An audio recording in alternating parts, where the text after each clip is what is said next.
오직 너의 하나님 여호와를 친근히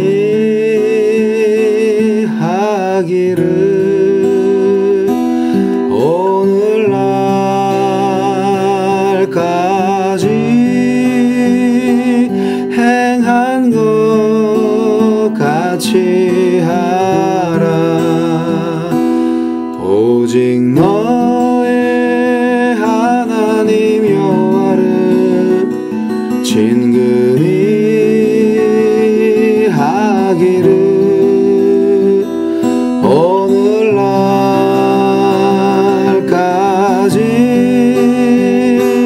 행한 것 같이 하라. 이는 너의 하나님 여호와 그가 너희에게 말씀하신 것 같이 너희를 위하여 싸우심이라.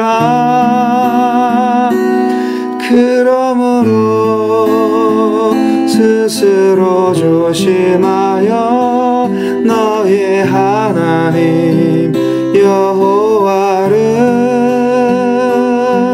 사랑하라.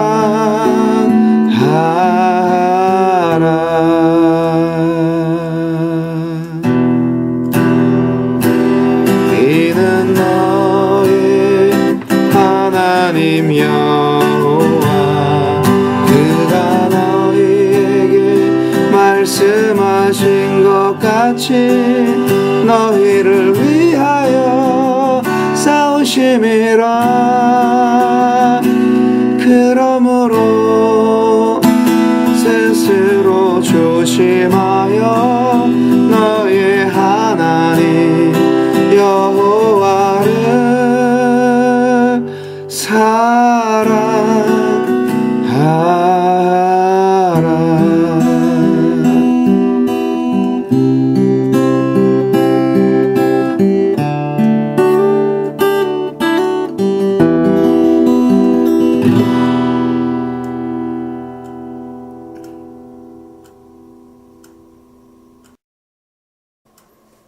노준현 목사의 말씀 산책 2013년 8월 23일입니다.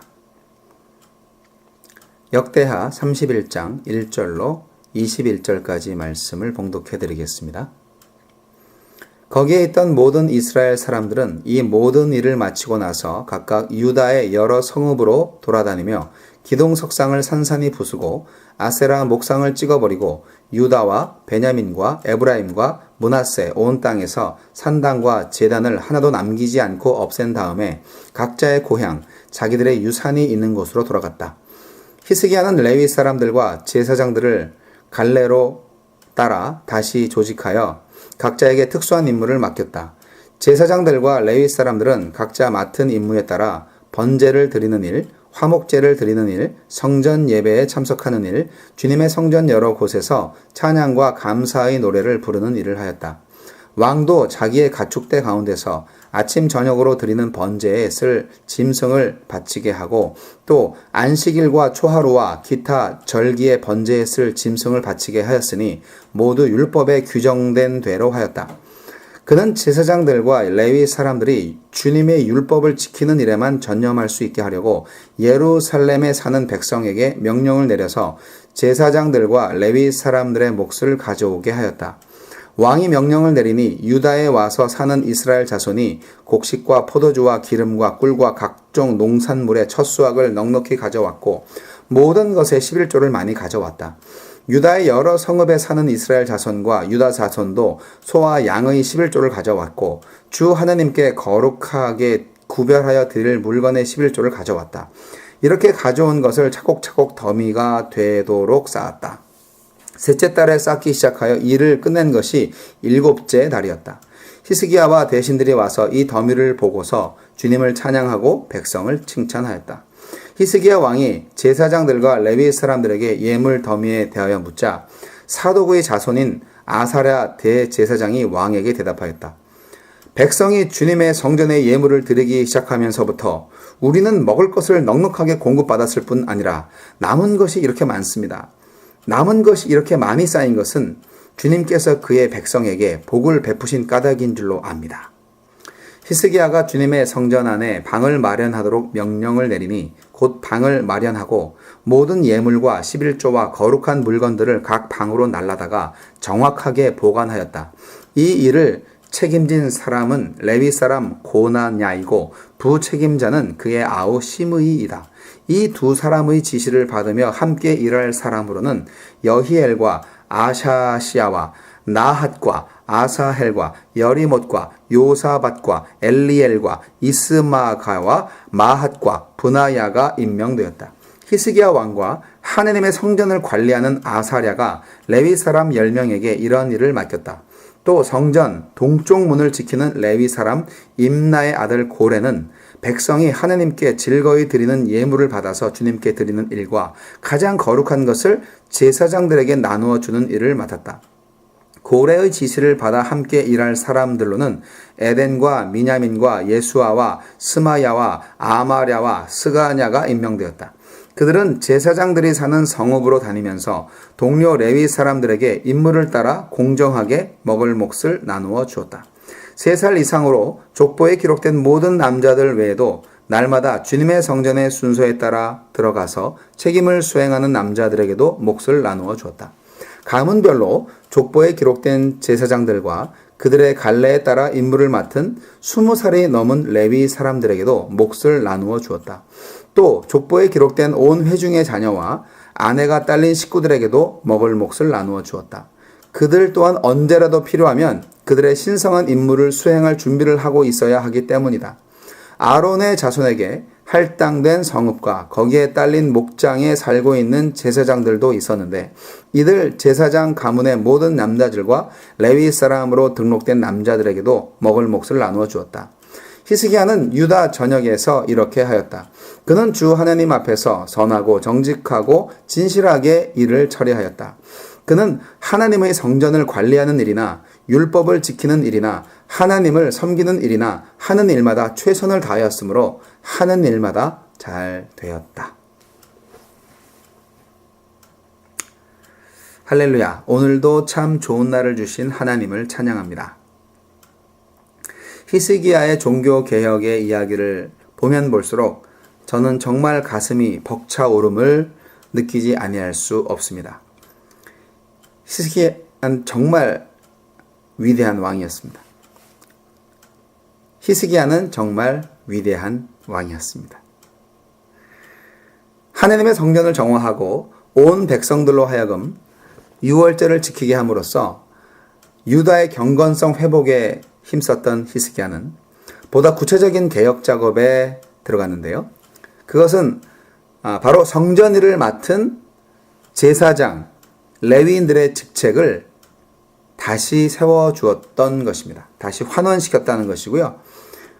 그리고 보수 규정을 제대로 해서 그들이 자신의 직분에 충실할 수 있도록 잘 처리를 해 주었습니다.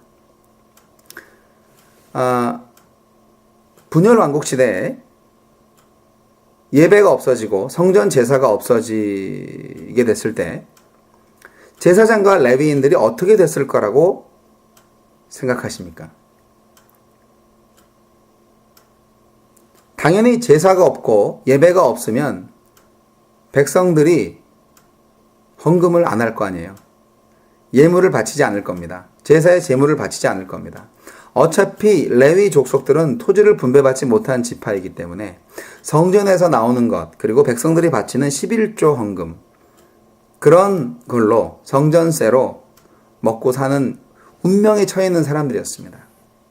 그래서 그들은 먹을 게 없기 때문에 결국 들에 나가서 도둑 농사를 짓든지 빌어 먹어야 하는 상황이었던 거죠. 히스기야는 예배를 회복시켰습니다. 성전의 모든 일들을 활성화시켰고요. 그리고 바로 이 제사장과 레위인들의 직책을 회복시켰습니다.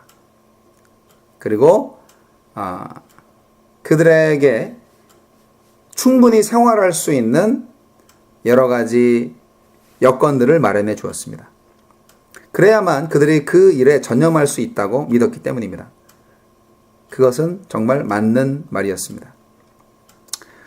6월절 행사를 성대하게 치룬 다음에 백성들은 각 유다 지역을 다니면서 모든 산당과 우상들, 아세라 신상 다 부셔버렸습니다. 산당과 제단을 없애버렸습니다. 정말 멋진 일이죠. 이 우상 척결 운동이 히스기야 시대에 전국적으로 확산되었습니다. 우상 숭배, 이거 정말 하나님이 싫어하시는 것입니다. 아직도 우리 한국 민족한테는 샤머니즘이 많이 남아 있습니다. 무속신앙이죠. 돌이나 나무로 형상을 만든 것에 대하여 절을 한다든지 약간의 애착을 갖는다는 것, 좀 위험합니다. 자연과 동물들을 숭배하는 일들이 고대 사회에서나 지금도 여전히 자행되고 있습니다. 이것이 얼마나 하나님이 혐오하시는 일인가를 우리는 잘 알아야만 합니다. 히스기야의 종교 개혁은 바로 이러한 우상 숭배를 근절하고 참 신앙을 회복하는 것이 최종 목표였습니다. 히스기야는 국가적인 예배 이외에도 일반 예배를 활성화시켰습니다. 제사장과 레위인들의 직책을 회복시켜 주시기 위해서 그들의 생활이 반드시 보장되어야 함을 히스기야는 알고 있었고요. 그리고 이 올바른 예배 의식의 회복이야말로 하나님에 대한 참 신앙을 지속시킬 수 있는 절대적인 조건이라고 히스기야는 믿고 있었습니다. 결국 그렇게 했고요. 그 결과 어떻게 됐나요? 네. 결과적으로 일반 예배가 부활되고 또 활성화가 됨으로써 모든 백성들이 하나님으로부터 복을 얻었습니다. 그래서 복을 얻고 더욱더 물질을 많이 바치고 헌신하고 그러다 보니 이제 풍요롭게 된 거죠. 모두가 다. 굉장히 중요한 진리입니다. 히스기야는 백성들에게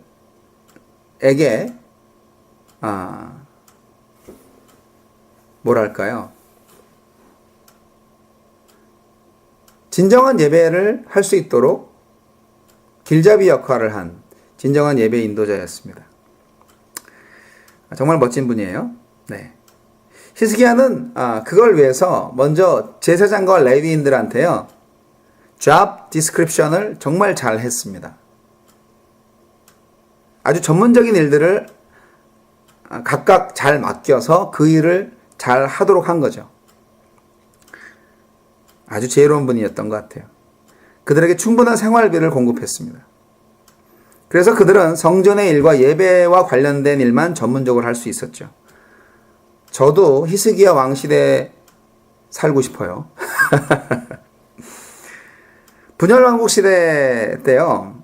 많은 제사장들과 레위인들이 실업자가 되었습니다. 이 백성들이 우상숭배에 전념하고 하나님을 섬기지 않으니까 제사장과 레위인들이 먹고 살 수 있었겠어요? 간혹 좋은 왕이 있을 때 그나마 입에 풀칠을 할 수 있었을 것이고요. 이제 히스기야 왕 시대가 오니까 이제 종종 고깃국을 먹게 된 거죠. 얼마나 신났겠어요. 예배 사역에 전념할 수 있었고요. 그리고 백성들이 예배를 잘 드리니 그들 역시 더 축복을 받게 되었던 것입니다. 이게 정석입니다. 히스기야 왕은요, 축복을 받은 백성들이 바친 예물과 11조 관리를 또 철저히 했습니다. 이걸 레위인들한테 지시를 했고요. 얼마나 이게 중요했으면 오늘 성경 말씀에 담당자 이름이 아주 명확하게 나오지 않습니까? 정말 중요한 일이죠. 교회 재정의 투명성, 분명한 운영이 고대 사회나 지금이나 아주 중요한 것입니다. 국민과 성도들의 신뢰를 얻기에 아주 중요한 것이죠. 또 그것을 레위인과 제사장들의 반차를 견고하게 하기 위해서 또 필요한 것입니다. 11조와 예물을 공정하게 분배함으로써 더욱더 그들의 수입이 좋아졌습니다. 여러분 오늘날 교회 재정부장과 회계 집사님, 교회 주보에 이름 나올 법하지 않습니까? 여러분 정리하겠습니다. 오늘 말씀 통해서 우리는 크게 두 가지 교훈을 생각해 볼 수가 있는데요. 종교개혁 굉장히 중요합니다. 그런데 분열왕국 시대에 계속 개혁했다가 다시 망했다가 개혁했다가 뭐 그랬던 것이 좀 참 많이 아쉬운데, 개혁은요 단순히 구습의 파괴와 척결로만 끝나는 것이 아니고요, 새로운 제도의 정비를 해야만 합니다. 지속적으로 이루어져야 하는 것이죠. 과거에 잘못된 것에 대해서 무조건적인 거부나 파괴가 아니라 올바른 예배의식과 신앙 질서를 회복하는 것이 무엇보다 중요한 것입니다. 두 번째로 아주 중요한 건데요, 풍성한 물질의 축복, 이것이 우리가 추구해야 할 목적은 아닙니다. 이것은 바로 참된 믿음 생활의 결과입니다. 우리가 참된 믿음 생활의 결과로 물질의 축복을 받는 것이지, 물질의 축복을 받기 위해서 참된 믿음의 생활을 하는 것이 아닙니다. 그게 그거 같지만 절대로 다릅니다. 아니, 믿음 생활 안 하는 사람도 뭐 물질 축복 많이 받던데 그건 뭐예요? 네, 그것은 바로 저주입니다. 그 사람들은 그 물질 축복 때문에 더욱더 하나님을 믿지 않게 되는 그러한 위험에 빠진 거거든요. 하나님을 믿지 않고 하나님과 단절된 삶을 사는 거, 그리고 죽어서 지옥 가는 거, 이 얼마나 불행한 일입니까? 네, 유다 백성들과 이스라엘 백성들은 많은 11조와 감사 예물을 드릴 수 있었습니다. 그것은 그들의 신앙에 대한 하나님께서 허락하신 축복의 결실이었습니다. 세속세계 사람들도요 그런 말 하더라고요. 정말 돈을 버는 사람들은 처음에는 사람이 돈을 벌지만 나중엔 돈이 돈을 번다고 말입니다. 뭐 하나님의 진리와 좀 뭐 이렇게 딱 맞는 건 아니지만, 우리는 하나님께 물질적 복을 먼저 구하기보다 하나님을 영화롭게 하고 자신의 신앙을 진작시키는 삶에 최선을 다할 때 물질적 축복이 결과적으로 오게 됩니다. 기대하셔도 좋습니다. 교회에서 어찌 보면 성도는 물질의 봉사를 하고 성직자는 예배의 봉사를 하고 있다고 볼 수 있습니다. 성도님들이 헌금 안 내고 11조 안 내면 목사님들이 어떻게 먹고 살겠어요? 11조 안 내면 목사님들 굶어 죽습니다. 그리고 예배당도 어떻게 운영이 되겠어요? 유틸리티 내야 되잖아요. 모기지도 내야 되고요. 그 성도님들의 헌금으로 다 이루어지는 거 아니겠습니까? 자, 이것이 어찌 보면 서로가 귀한 봉사인데요. 이것은 다 영적인 봉사입니다. 영적인 헌신입니다. 육적인 거라고 생각하지 마십시오. 하나님의 일을 하는 거니까요. 성도님의 물질의 헌신과 성직자의 예배에 대한 헌신, 이 두 가지 봉사가 서로를 세우고 교회를 온전케 합니다. 예배를 통한 성직자들의 봉사가 백성들로 하여금, 성도들로 하여금 하나님께 가까이 나아가도록 하는 거잖아요. 그들을 위해서 또 중보하는 거고요. 그래서 성도들의 신앙이 온전케 되고, 그들이 비록 세속적인 업무에 전념할지라도 성직자들에게서 바른 법도를 배워서 잘 준수하게 될 때에 그들의 삶이 아주 형통케 되는 것입니다. 또 즐거운 마음으로 헌납하는 성도들의 물질적 봉사가 이 교회가 하나님의 나라를 위해서 많은 일을 하게 합니다. 그리고 성직자들의 삶을 안정시킴으로써 말씀 연구와 선포에 전념할 수 있게 하는 것이죠. 성도들은 자신의 수고와 봉사가 주 안에서 헛되지 않은 줄을 알고 기쁨으로 행하기를 힘써야 합니다. 하나님의 성령으로 감동하지 않으면 어찌 기쁨을 할 수 있겠어요. 그래서 내 안에 있는 성령께 순종함으로 기쁨으로 감당할 수 있는 것입니다. 자발적으로 헌신적으로 행하는 성도의 봉사에는 반드시 하늘의 상급이 따릅니다. 바울도 섬기는 자가 복을 받을 것이고, 또 동료 그리스도인들에 대한 섬김, 그러한 성도에 대한 물질적인 봉사 역시 하나님이 기뻐하시는 것이기 때문에 재물의 축복도 받게 될 것이라고 신약 성경은 말하고 있습니다. 11조와 헌금, 단순히 규례나 의무가 아닙니다. 그것은 믿음의 표현이고 축복의 통로입니다. 사랑하는 성도 여러분, 지인 여러분, 히스기야의 종교개혁 이야기를 통하여서 과거의 여러 가지 힘들고 어려웠던 시절 가운데에서 우리가 조금 등한시했던 예배, 말씀과 기도 생활, 교회 생활 이제 회복하시기 바랍니다. 그리고 또 나의 나쁜 습관들 있죠. 그런 것들, 생활의 습관들 다 내려놓으시기 바랍니다. 내 안에 있는 우상이 무엇입니까? 다 부셔버려야 됩니다. 어떤 종교적인 것뿐만이 아니라 하나님보다 더 사랑하는 것이 있다면 내려놓으시고 그것을 부셔버리십시오. 그리고 하나님께 기쁨으로 예배하고 또한 헌신함에 우리 자신을 드리시기 바랍니다. 그것이 궁극적으로 우리에게 참된 형통의 축복과 또 물질의 축복까지 줄 수 있는, 그래서 교회가 튼튼해지고 그리고 하느님의 나라가 확장되는 귀한 결과를 낳게 될 것입니다. 오늘도 주님과 동행하는 삶을 통하여서 승리하시기 바랍니다. 하나님 아버지 감사합니다. 오늘 성경은 말하고 있습니다. 백성이 주님의 성전에 예물을 드리기 시작하면서부터 우리는 먹을 것을 넉넉하게 공급받았을 뿐 아니라 남은 것이 이렇게 많습니다. 남은 것이 이렇게 많이 쌓인 것은 주님께서 그의 백성에게 복을 베푸신 까닭인 줄로 압니다. 사랑의 주님, 이 땅에 하느님의 종들이 굶지 않게 하여 주시옵소서. 예배가 끊어지고 교회가 텅텅 비어있고 또 생활 예배가 중단된 이 시대에 많은 하나님의 종들이 굶고 있습니다.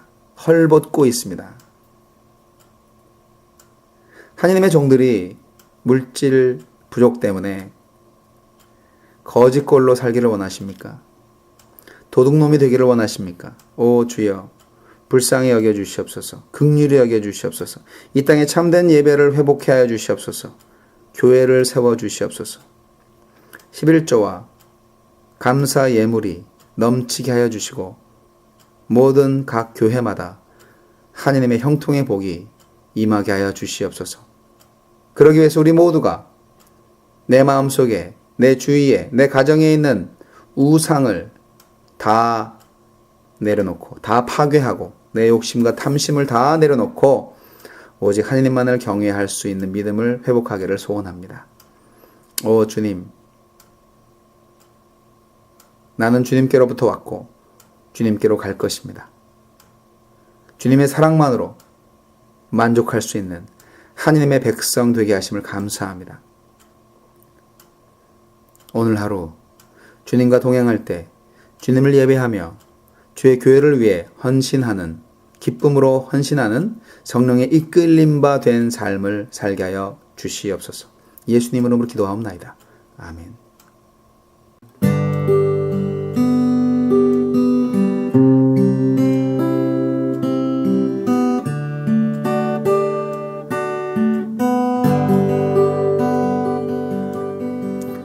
나의 가는 길 주님 인도하시네.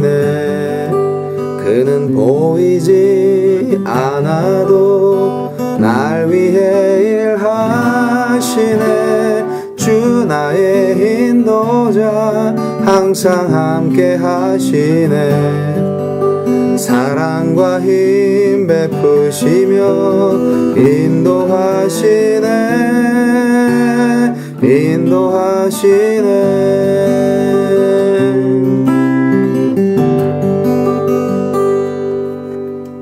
나의 가는 길 주님 인도하시네.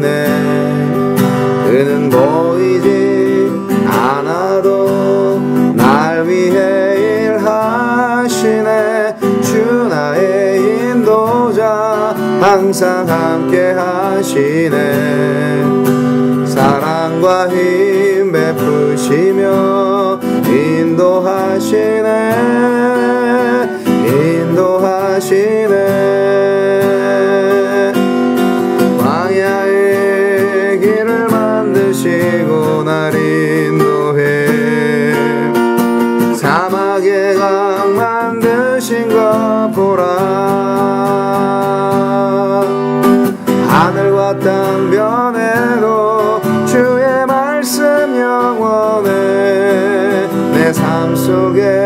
새 일을 행하래. 나의 가는 길 주님 인도하시네. 그는 보이지 않아도 날 위해 일하시네. 주 나의 인도자 항상 함께 하시네. 사랑과 힘 베푸시며 인도하시네. 인도하시네.